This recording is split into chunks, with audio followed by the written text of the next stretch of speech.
to Behind the Seams. I'm your host, Michelle Washington. And do not adjust your screens because the fashion revolution is being televised.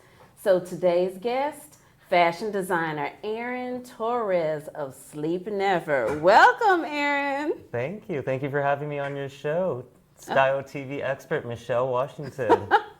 Happy to be here. Oh, so great to have you. And then I've always wondered, are you from Austin? Tell me some more to spill the tea. I'm not from Austin. Austin's always had a special place in my heart. I'm from El Paso, but a lot of my family lives here, so I kind of half grew up here. Throughout the summer, I would always come up here and hang out on the drag as a teenager back when there was arcades, and used to have fun, wholesome fun at the drag, and used to come here all the time for music shows and stuff. So Austin's always been a second home for me, and I'm glad that it's my first home right now.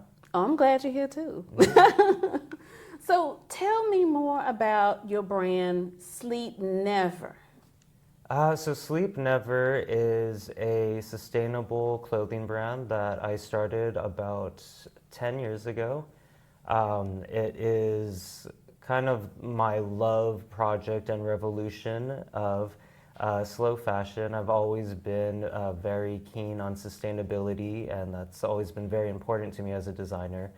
Contributing to fast fashion and the fashion industry, that I'd start my own revolution, start my own brand. So. The revolution, that's right.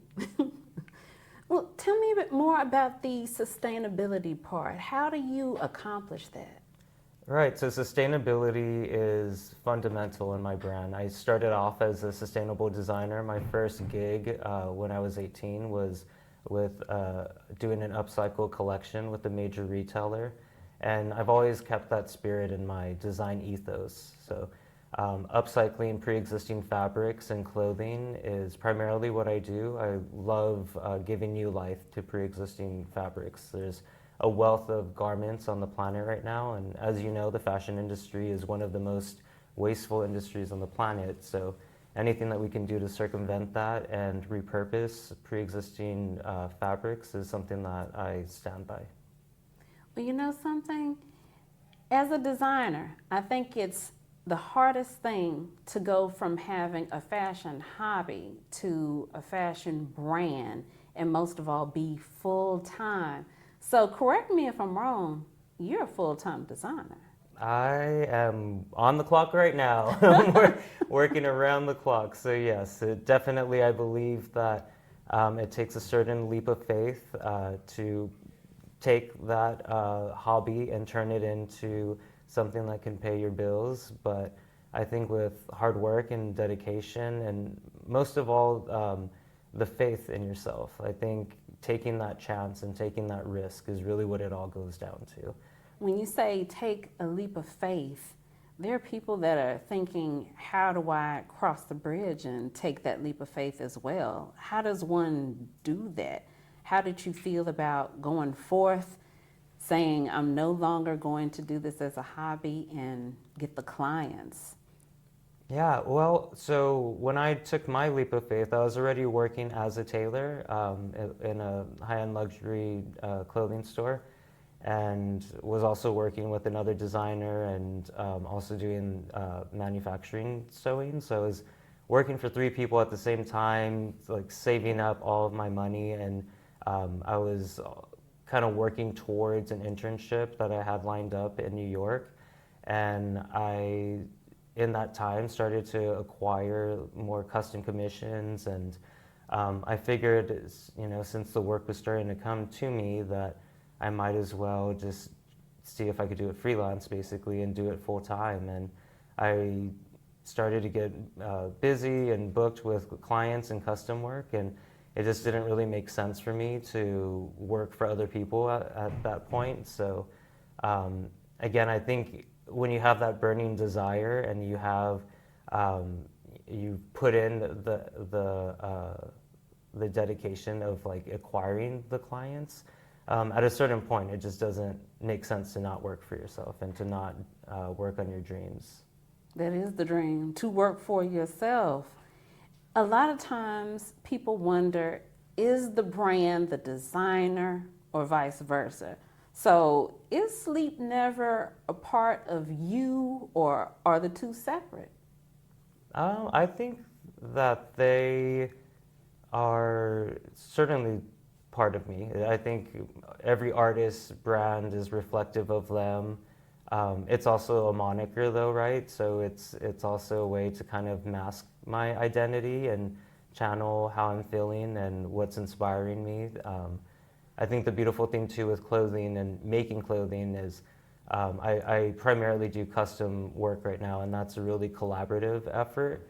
And it's really beautiful to be able to meet somebody in the middle and make their dreams and their ideal garments come to life, but kind of funneling it through my aesthetic and being a conduit of making that a reality.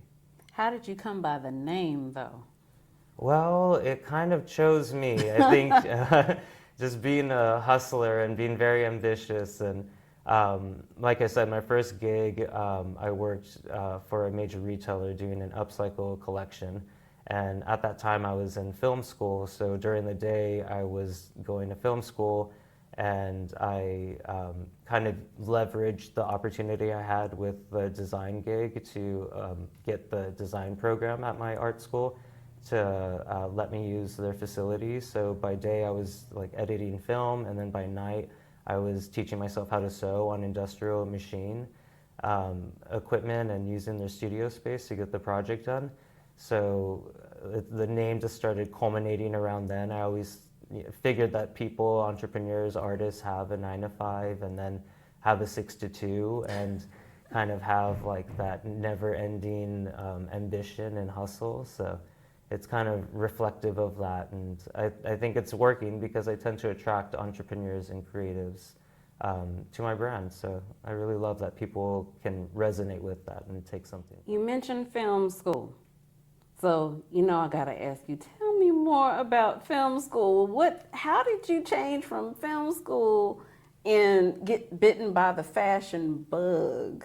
Yeah, so actually when I was in high school, I was in the multimedia production program all throughout high school. So I was kind of like the AV geek and learned nonlinear editing and got really fluent with Premiere and the Adobe suites and just really fell in love with it. I always loved film and independent film, and growing up, that was always the path I thought I was going to take, and did pursue that in art school. But during art school, I started working my first retail gig and also bought my first sewing machine.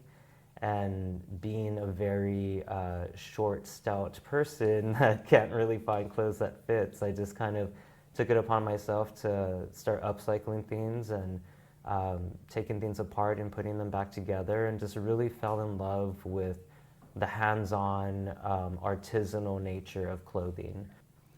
So, are you the kind of designer that does a sketch before you start the project? Do you do the croquis? Do you do the traditional? Tell me more about that. I am trying to get better at that because I think sketching is a beautiful art form. I think because I'm such a one-man band in my business and operation, and I'm literally wear all the hats of everything. Oftentimes I find myself just thinking about what I want to design and being able to create it. But I think there's beauty in sketching and making it a tangible thing. But I also think there's beauty in kind of allowing the design to create itself. And I think with working with clients, it is very much a collaborative effort. And I do kind of like having that freedom of almost like making a sculpture with somebody. Mm. Fabric sculpting it, I can Mm-hmm. see it. Starting with sustainability, and then the way that you craft your garments, what do you think is a sore spot in the industry right now, and did that lead you towards sustainability? Yeah, I think a sore spot is overproduction, fast fashion. I think, we used to have 4 seasons, and now there's like 40 seasons, and 40 reasons for micro collections and capsule collections, and everyone's an influencer and wants to put their name on things. And I recently had a tour of a clothing recycling facility, and it really grounded me and reiterated why I do what I do, because there are literally just tons of fabric and garments that was basically just going to be sorted and then sent off to other countries for them to use as rag and for them to resell. So certainly, as I said before, we just have such an abundance of clothing already on this planet that I think one of the sad realities of the fashion industry is trying to figure out how we can truly be circular and really repurpose and reuse what we already have. Absolutely. So with so many designers starting a new brand, and you being one of them, but you're ahead of the game. You've been in the industry for a while now. You've crossed the hurdle, and now you're full-time. What is the real challenge for the other designers? What would you say is their difficulty that would make other people say, you know what, I'm just going to quit right here? I think that resilience of knowing that there are so many other people that are reaching for that same thing, but having faith that you have a unique perspective and a unique something to give to the world, and there will be people that will appreciate what you have to offer. And going back to like things that I tell my young self or remind myself, is that, artists, we're so insatiable. It's never good enough. We never have enough.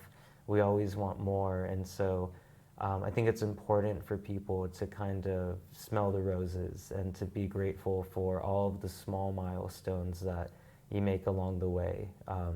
Knowing that, you're on the path to achieving all the rest of your goals, but it's important, I think, to celebrate the small victories, even if that's just doing your first pop-up shop or posting your first post on your brand Instagram or whatever.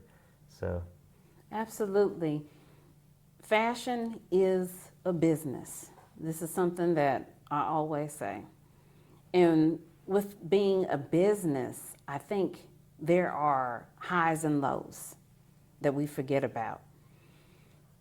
One of those is you may not have traditional education. So you didn't go the traditional route. How did you learn to make patterns? Yeah, so like I said, taking apart clothing certainly helped a lot. But really working as a tailor is how I learned so much. And I was fortunate enough to kind of build my portfolio of just how I taught myself, to the point where a vintage store hired me as their tailor, and then a major retailer hired me, and then I just started working more gigs as a tailor, and learning from other people, from older people with experience, and having mentors that actually worked with their hands was just like such a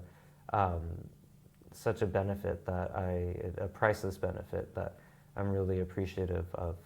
So I encourage people that want to learn to seek out apprenticeships and to seek out internships, and to be willing to really, if you want to learn to make clothing, you have to pick up a needle and thread and cut fabric up and get dirty with it, and kind of be willing to, again, the mistakes, they're all happy accidents. So you have to be willing to put in the time and make a lot of mistakes and learn what not to do.